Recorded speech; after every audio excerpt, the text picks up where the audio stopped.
Let me get this straight. You're holding on to pain like it's your best friend, thinking it's teaching you something profound, like you're starring in your own gritty drama. I've been there clinging to my misery like it was a life coach, whispering deep truths about resilience. Picture me, years ago, wallowing in heartbreak, convincing myself it was making me wiser, tougher, like some modern-day Marcus Aurelius scribbling Stoic maxims in a coffee shop.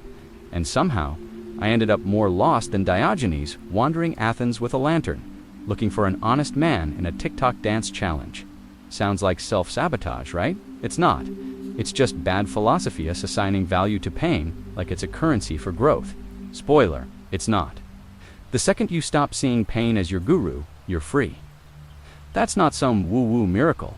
It's raw, Stoic logic straight from A Course in Miracles. Let's break it down and see why you're still paying rent to your suffering. Alright, so why do we treat pain like it's a VIP pass to wisdom?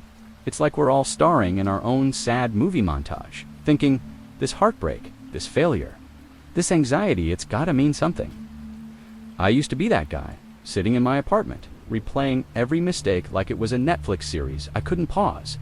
Here's what's actually happening.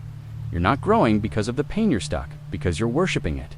Think of pain like Diogenes' barrel. That crazy philosopher lived in a clay jar, not because it was comfy, but because it was a middle finger to society's obsession with status.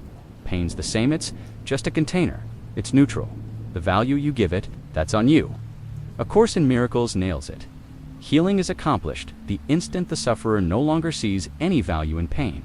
But wait, why do we keep assigning it value? Let's zoom out. Here's the deal. Your brain loves patterns. It's like a lazy app developer recycling old code to save energy. Pain feels familiar, so you lean into it, thinking it's teaching you grit or depth. I did this after a brutal breakup, kept replaying the I'm not enough script, thinking it was making me a better man. Spoiler, it was just making me miserable. Marcus Aurelius would slap me upside the head for that. He said, you have power over your mind, not outside events. Realize this, and you will find strength. Pain isn't your teacher. It's just data. The Stoics knew this. Diogenes would have laughed at our self-inflicted drama, probably saying, you're crying over a bad date. I live in a barrel, bro. The science backs this up. Psychology calls it secondary gain. You hold on to pain because it gets you something. Sympathy, an excuse to avoid risks, or a story to tell. But what's that costing you? Let's dig deeper. Segment 3. The Stoic Hack. So how do you stop seeing value in pain? It's not about ignoring it or pretending you're fine, that's just toxic positivity. It's about reframing it, Stoic style. Marcus Aurelius wrote, if you are distressed by anything external, the pain is not due to the thing itself, but to your estimate of it, and this you have the power to revoke at any moment. Translation: stop hyping up your suffering. Here's a practical move. Next time you're spiraling, say, over a job loss or a fight, task yourself, what am I getting out of this pain? Maybe it's an excuse to stay small. Maybe it's a weird badge of honor, like, look how much I can endure.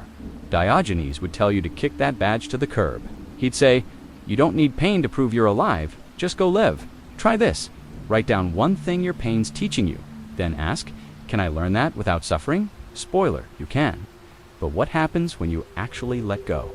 Let's see. Here's where it gets wild. The moment you stop glorifying your pain, it's like cutting the strings on a puppet. You're free.